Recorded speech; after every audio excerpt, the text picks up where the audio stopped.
one of the things that we do for our clients when we first onboard them is we picked up this term called digital plumbing from Dennis Yu. Fantastic person if you want to follow him on social media. He's like an SEO guru. But digital plumbing is showing how all the pipes are connected to your business and then how all that weighs in on the authority you have, period, across the internet.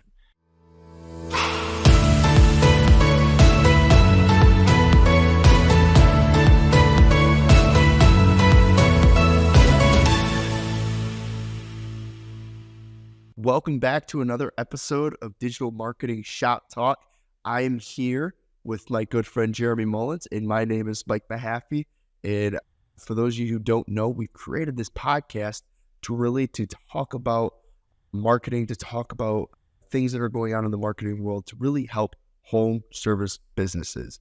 Our goal is to build a community around this podcast, to continue to learn from one another and help each other out. And Jeremy, I'm just happy to be here with you today. You too, man.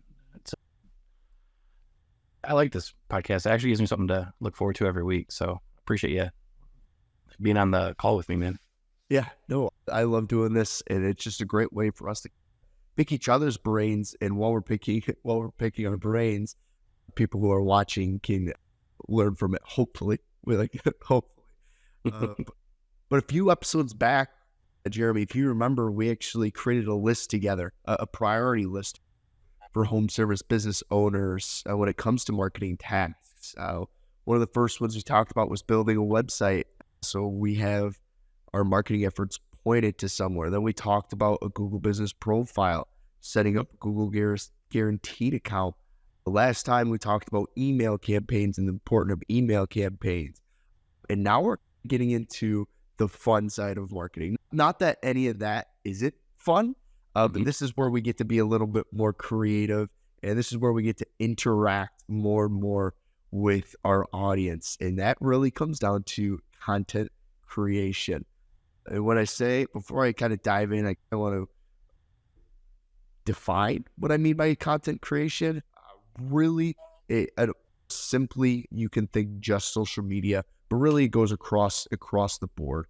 Just any content that you're putting out there for viewers to see, for Google's to see, to help you rank. It's simply put, super broad, but we're going to talk about some strategies. We're going to talk about some things we like to do, some things that maybe we've seen that we think a lot of home service business owners could really get into. But Jeremy, I know we could talk about blogging, we could talk about social media posts, we could talk about video. I guess kind of one of the things I wanted to ask you is, where do you start? Where does a home business owner start? Because this is such a large umbrella, where would you suggest that a home business owner should start when it comes to content creation? Loaded question. I love it. My opinion, and it's always been my opinion, is the number one thing we have to lead with is value. And I'm going to add like a big period at the end of that. So value, period. Now, what value you bring to your clients can vary depending on obviously what you do, and how you communicate that with your clients can obviously vary on the services you provide. It can be done in a funny way, it can be done in a serious way, but it all is going to boil down to that big word, value. So, Mike, what do you think? I definitely agree. You're not just putting out content for people to miss. Like, you want to be able to put out content that people need and want to hear. If you're just putting out stuff for the sake of putting out stuff, then people are just going to be skipping past it.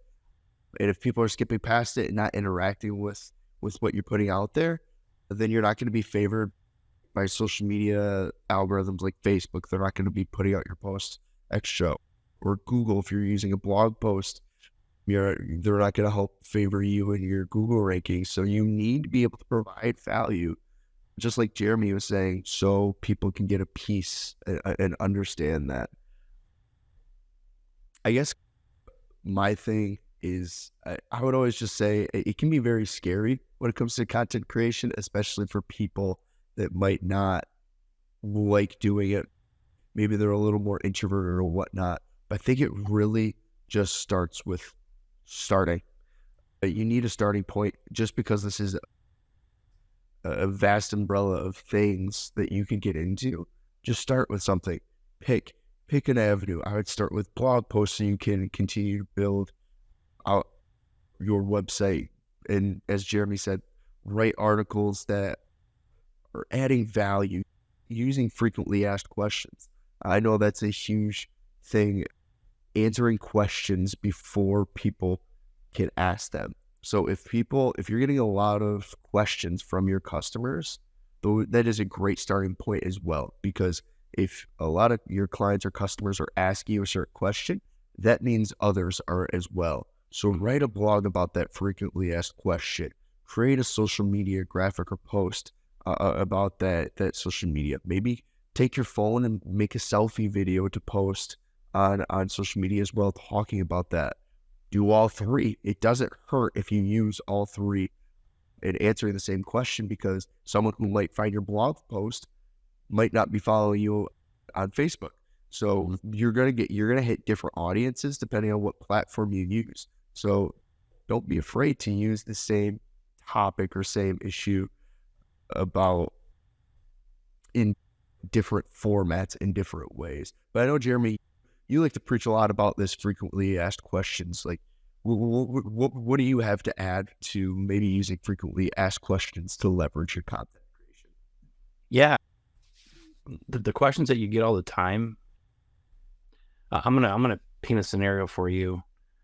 What if you're on social media and you've been tagged in a post as a home service provider for a question that you hear all the time, and they're looking for recommendations to solve that problem. So a lot of times that's how people get business off of Facebook is they make a post, somebody tags you in a comment because you like did a really good service for them. How impactful would it be for you to maybe have a blog post written about that question already written out?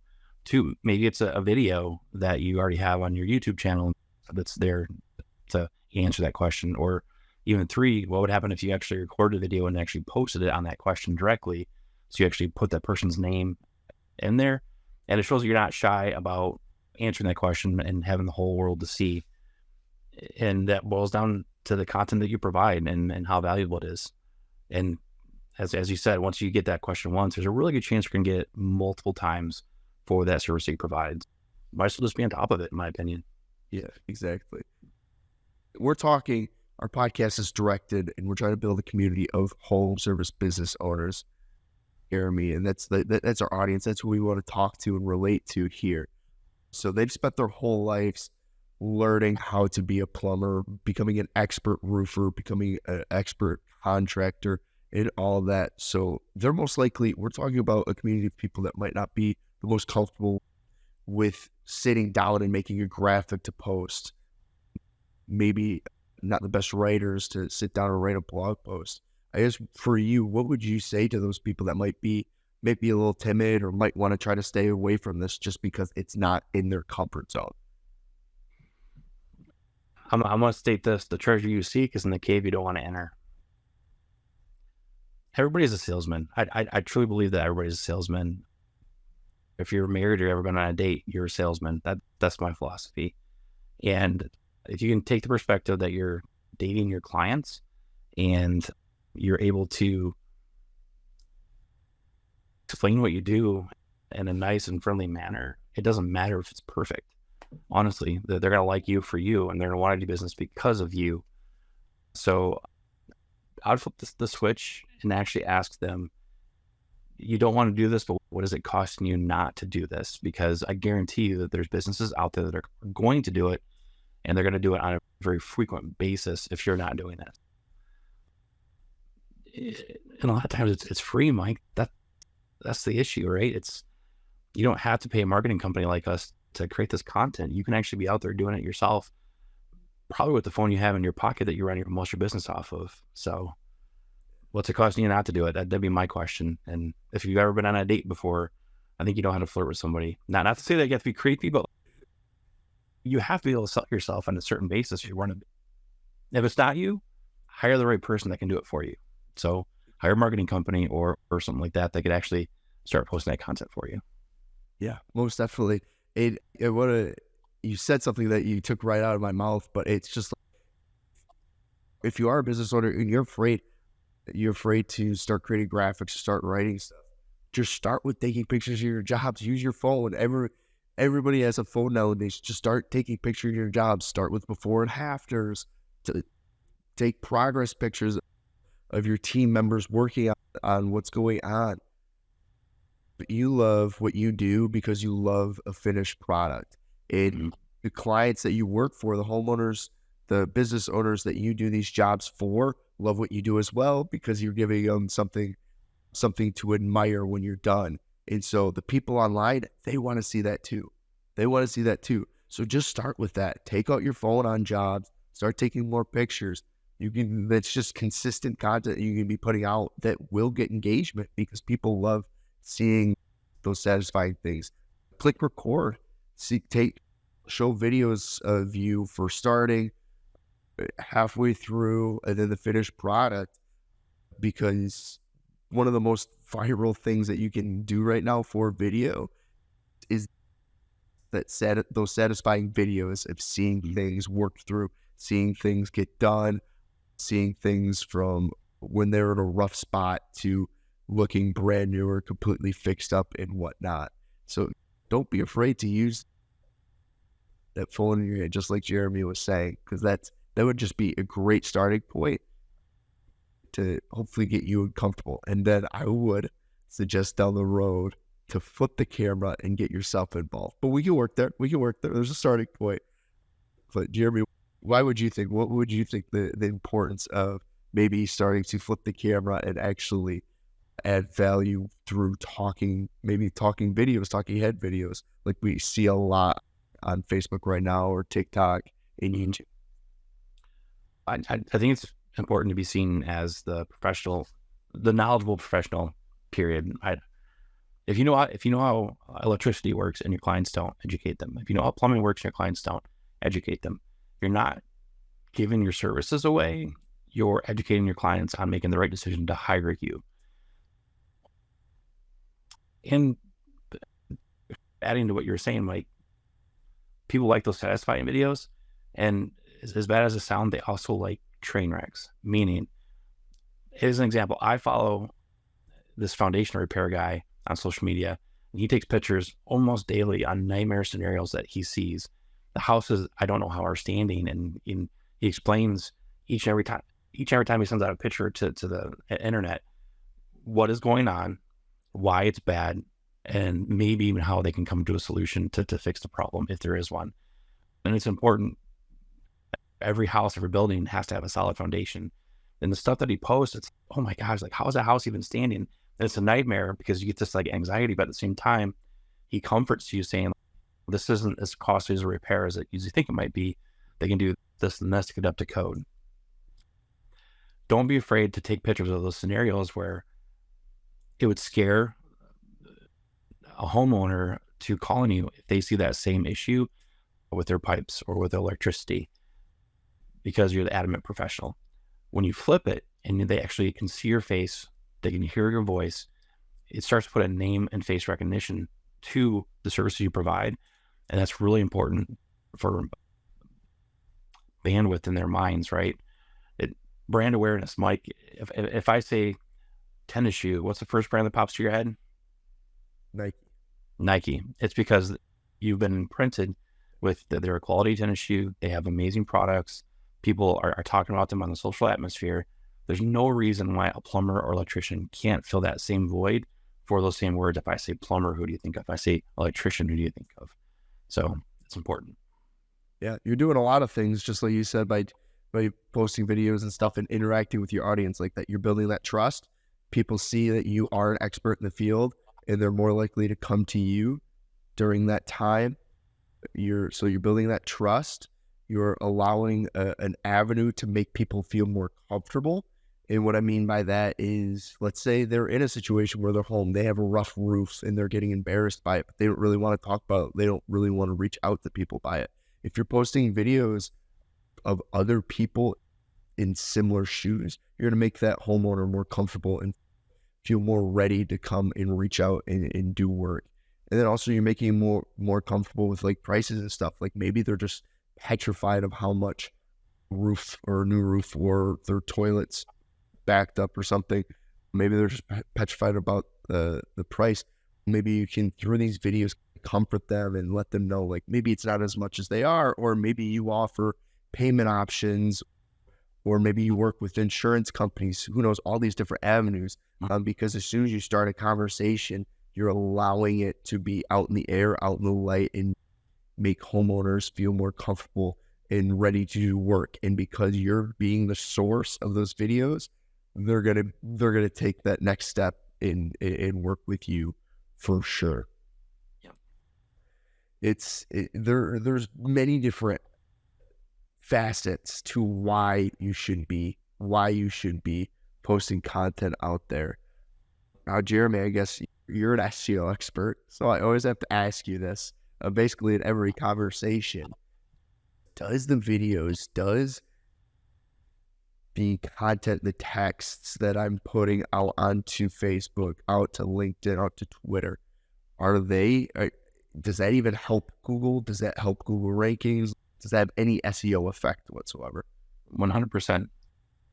One of the things that we do, backtracking, 100%, Mike, because it's all connected. One of the things that we do for our clients when we first onboard them is we picked up this term called digital plumbing from Dennis Yu.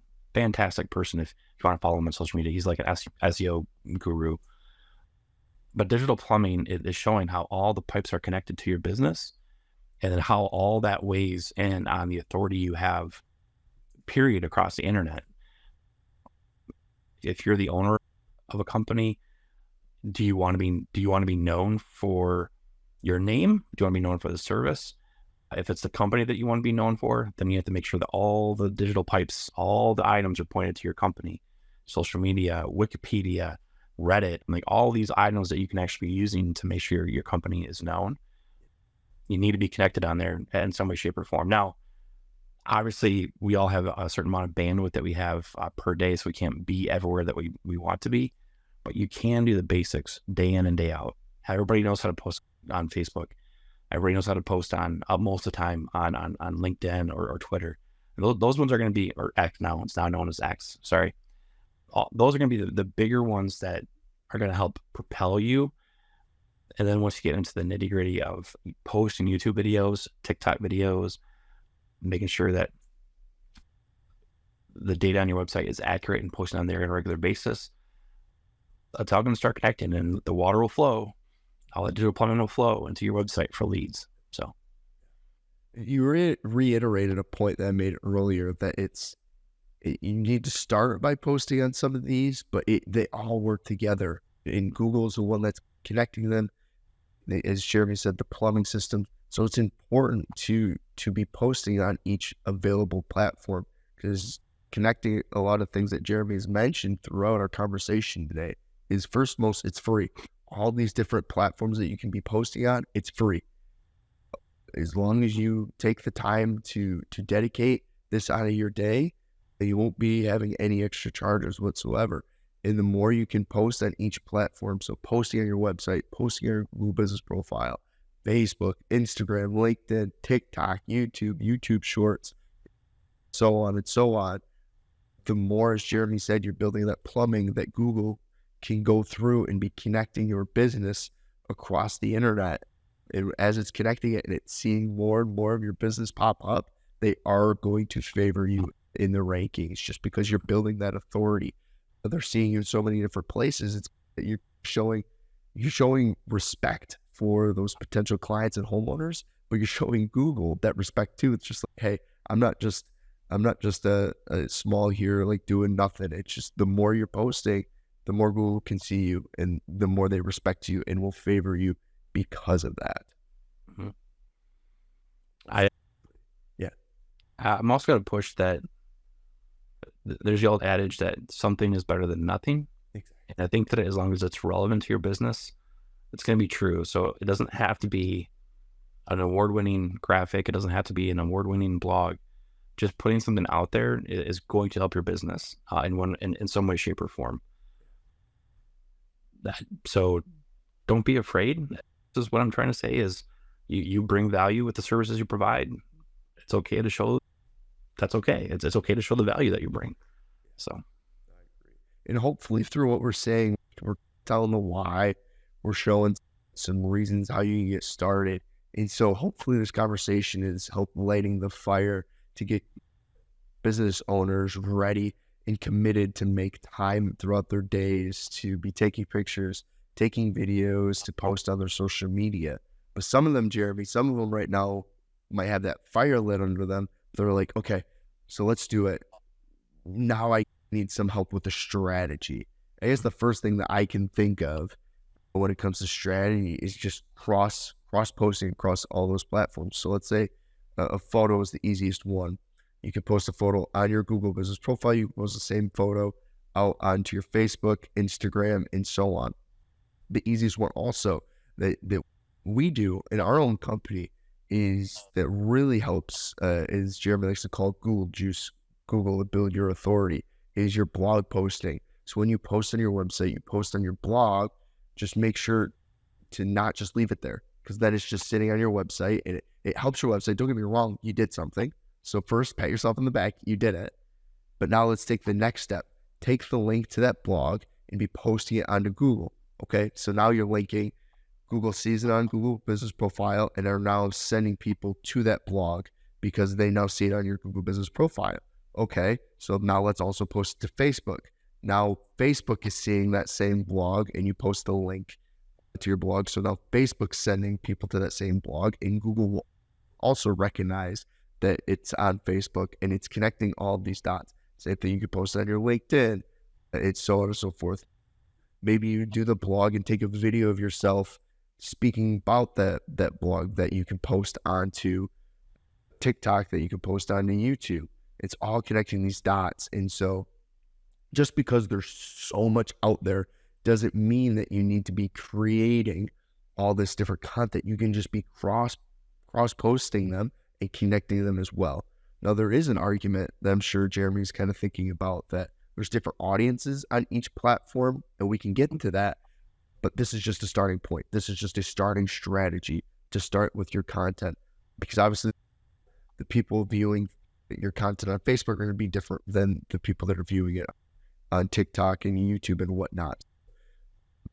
There is an argument to say that you should be making some different content tailored to the audiences on those platforms, but at least to start, the strategy would be best to cross platforms, so you're at least getting content to all those different platforms.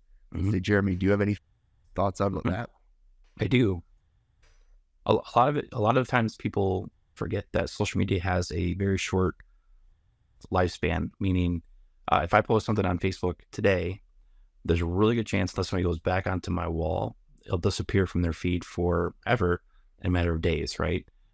I can take one piece of content and I can post it on social media multiple times, and every time that I do it, a different audience is going to see it. So think about this. If you had that same question once a month, what would happen if you actually started posting that same blog, that same answer once a month to your social feeds?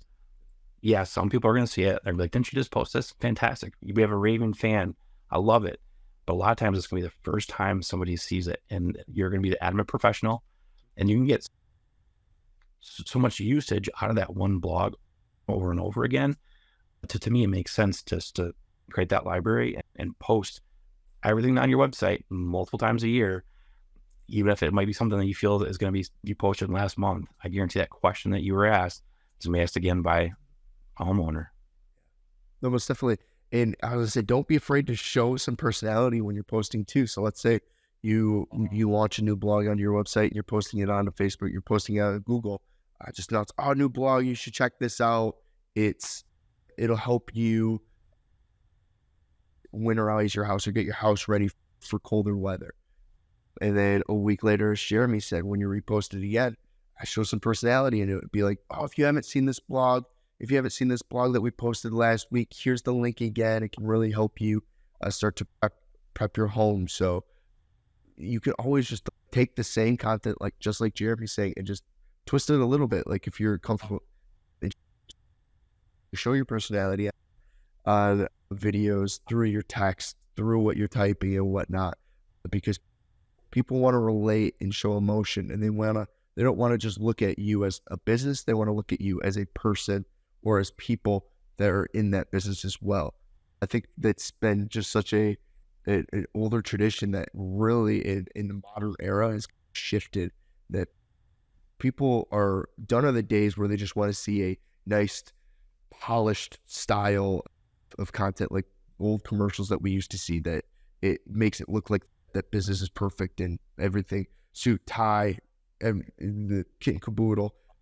But today is the day where people want to connect with people. They want to see your personality. They want to see who you really are.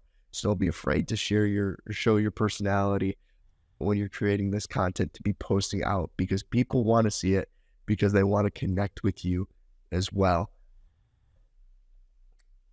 As I say, yeah. Yeah. Yeah. So I think we should address the elephant in the room. Writer's block is real. Content creation block is real.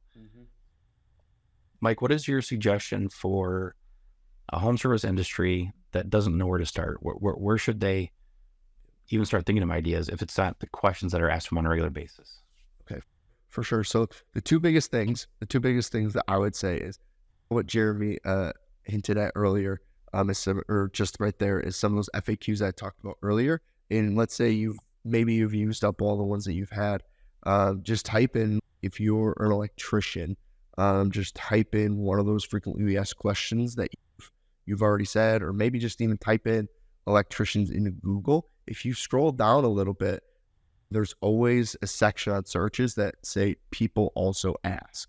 And so maybe you haven't heard some of these questions yet, but those are questions that people are typing into Google and they're asking in Google. So you can start answering those questions from the people also ask section on Google in your own content. So that's a starting point to start continuing to do that. And it's like a tree roots. Once you click one, start answering that one, it'll give you more. And you can keep going down that rabbit hole and using that as topic and ideas for your content and so on. And that's a great way to get some content ideas. Now, the other option I would suggest is also AI. And what I mean by that is using AI to create the topics, but you can also help AI write the topics as well. Just working with it, teaching it. As I always say in every podcast, make sure that you reread it. Make sure that it's maybe your voice is showing through in that. But AI is a great starting point to continue to move your content along, especially if you have writer's block. Jeremy, I saw you give a huge thumbs up when I brought up AI. I was working to it. So what would you have to add to the AI conversation of how people could be using it for content? Yeah, I think one of the easiest tricks is to go to Google Bard. So if you haven't heard of Google, Bard is Google's answer to AI. And they're connected with all the data that Google has. So keep that in mind. But get industry specific, and then also item specific on the things that you do for your clients, and then approach it in different ways. So if I was a plumber, I'd actually go to Google Bard and I'd say, what are the top 10 questions homeowners ask plumbers? Okay, boom, 10 blog ideas. Then I'd go in item specific. What are the top 10 questions people ask plumbers about toilets? Boom, you're gonna get 10 questions about toilets. Kitchen sinks, bathrooms, hot water heaters, drain issues, sprinklers. I probably just gave you 50 different ideas you can blog about, which is more than a year's worth of content to continue to go down. So, no, it as I said, it's even if it's simply because a lot of writers block can just be sparked or help encourage you just by seeing some other things outside of the box that you haven't thought yet, and then that can help spark even your own mind once again to start thinking of other things that might not have seen. Just sometimes when you hit that writer's block, you just need a conversation with someone, or as you said, like as Jeremy is saying, having a conversation with the AI to start sparking, seeing some ideas you haven't thought of yet, and that I know for a fact would help your mind to continue to grow too. Because even professional authors, every single person hits writer's block at some point. So make sure you're using the tools that we have, like AI, like Google Bard, to continue to get past that writer's block as well. But say, Jeremy, I don't, we've talked a lot. We've talked about why people should be doing it, maybe some strategies. I guess we can always end with, you touched on it earlier about what people could be missing, but maybe some specifics. What are some things that people could be missing out on if they aren't adding content creation to their weekly schedule? A lot of potential revenue. That's me, my answer to that question, because have your opportunity to be in front of people, as long as you're relevant to your services, is a good opportunity to be in front of people. So what's it costing you not to do it? A lot of revenue. A lot of revenue. And if you're not taking that opportunity, you're allowing your competitors to get that opportunity. And so if you're not being the one in your local community making these videos, making this content for people in your community to see, you're giving that to someone else that as soon as they start clicking and they get the urge to do it, they can beat you out on. And then that would really give you the fire to start doing it, but you'll already be one step behind your local competitors. So make sure you jump in front of this, because you don't want to be handing phone calls and leads to your competitors by missing out on it. Yeah. Not to circle back to Nike, but just do it. Just do it. Exactly. I was going to say, they made a lot of money off of that campaign, because it is, people just need to take the step and start doing it. But as I say, it's always a pleasure. It's always a pleasure discussing with you, Jeremy. But I always love ending our podcast to really emphasize that we want to hear your guys' voice. Jeremy and I love having these conversations about marketing tips and tricks to help you guys out. But we also want to hear your stories on this podcast. And so if you're seeing this, you have some experience in your own industry, whether you're a plumber, whether you're a roofer, whether you're a painter, whether you're a landscaper, and so on. We want to hear your experiences. We want to hear your stories so people can listen to this, interact with it, and learn from your stories as well. Because we want to continue to build a community around this. Jeremy, as I say, do you have any parting words? No, something is better than nothing. So just start. Nope, exactly. I was going to say, it's always a pleasure. And as I said, you can always see this podcast every Friday.